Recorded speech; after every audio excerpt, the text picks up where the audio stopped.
This is Andy Purewal for Boxing Social. I'm now joined by Johnny Nelson. Johnny, how are you? I'm fine, thank you, I'm fine. What a venue, what a place to have something like this. It's a nice little vibe. Well, obviously down here for the Joshua-Povetkin weigh-in. What are you making now that we're only a day away from the fight? What are your thoughts on it? I think it's going to be a brilliant fight. I think Povetkin coming in at 15 stone 12, Andi Joshua coming in at 17 stone 8. It's going to be a fast night, powerful night. I can't see the fight going the distance. I think Povetkin will try and stop him early. There's a chance of him walking onto a shot from AJ. But I think it's going to be a taxing fight, a good learning fight. Povetkin, for people say this is a banana skin, it ain't a banana skin, this is an acid test. This is the real deal, and I think outside Klitschko, this is AJ's toughest opponent, and as champion, he has to have he's got the responsibility of a champion to deal with all oncomers. So and this is mandatory challenge. So it's not as though he picked him. This is the fight that he has to take. AJ's learning's over, and I think now we'll see his true potential, and he'll have to get credit from all the fighters all over the world. There's no excuse for him to say he's not whatever. Once he pulls this out, because it's a good fight. So in your opinion then, is this his toughest test to date? Yeah, without a doubt, I think outside Klitschko, yeah. So what have you made, obviously like, he is his mandatory like you've said, but what have you made of maybe some of the stick that he's got because of obviously the Wilder fight didn't happen and he's ended up having to face Povetkin instead? But that's the responsibility of being a champion. Povetkin's a mandatory challenger. The Wilder fight, that's business. You know, if the businessmen behind each fighter can't get their heads together, that's not the fighter's fault. Because I know AJ wants it, I know Wilder wants it. And if it's going to happen, it's going to happen. These guys will get it to happen. But in the meantime, he has responsibilities as the champion to defend his title instead of getting stripped, and to improve. You can hang about, but then he's not improving if he's hanging about. And this guy's learning on the job, so he's doing a cracking job. Against Parker, Joshua showed more of like just his boxing brain, and he boxed very similar to how Vladimir Klitschko used to box. Do you feel that that's the road that Anthony might go down as his career progresses? Or no, I think Anthony Joshua is becoming a rounded fighter. He has to go through every aspect of being a champion. You need to be in hard fights, be down, struggle through a fight, go the distance, knock them out early. So it makes you more rounded. So then you can deal with all oncomers. If you're so used to Anthony Joshua knocking him out in 2 or 3 or 4 rounds, then he comes across as somebody like Povetkin that has pedigree to take him down the wire, to make him test himself, to see if he's got heart to go the distance. Then he's never going to get the experience if he's knocking everybody out. So he has to go through those kind of fights, and the public needs to understand that. It'll be a good fight.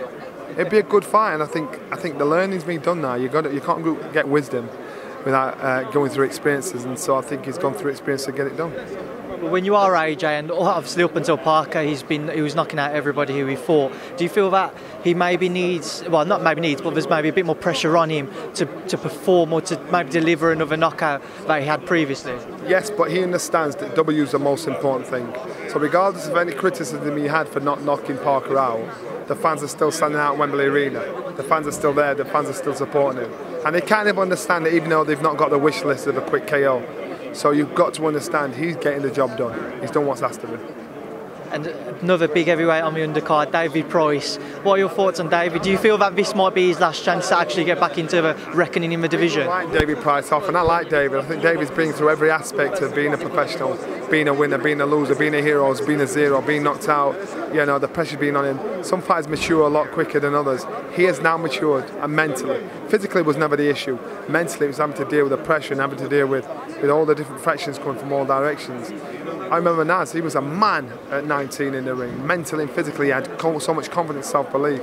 David Price, I think the penny's dropped with him now because he thinks, what's the worst thing that can happen? It's like falling off a horse. You know what I mean? You've got to get back on, otherwise you're never going to get over that fear of falling off. He's been through that now, so I think David Price, do not be surprised if you see David Price boxing for another title. What level could you see David reach if he was to come away with it? I don't know, but I know for a fact he's better than what people give him credit for. So don't write him off.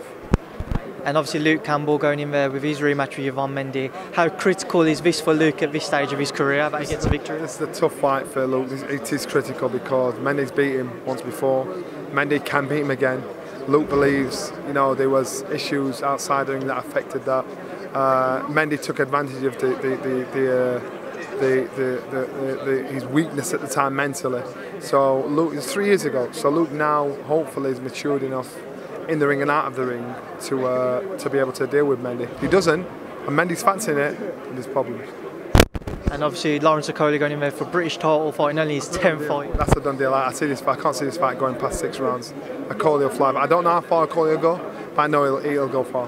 I mean, I done an interview with him last week, and he pointed out the fact that he's actually moving at a quicker pace than what AJ did in terms of fighting for British title. Do you think that he could actually fight for a world title before his 16th fight when he actually reaches that point? It's about opportunities, it's about who's the champion is at the time. So, and he's proving that we don't know his limit. We know he's beyond domestic level, but we don't know his limit. Now, we obviously saw Dillian Whyte and Derek Chisora down here today. We're waiting to see when that might be confirmed for a rematch, if it is.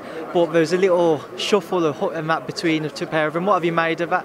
It wasn't bad. It was just at the end of the day, it wasn't bad. It was a case of, look us over there. It was a case of Dylan and Derek talk to each other. You know, getting it done. They want the fight on. They want to pressure it on. So let's see what happens. Johnny, thank you for speaking to Boxing Social. Sweet. See you later, boys.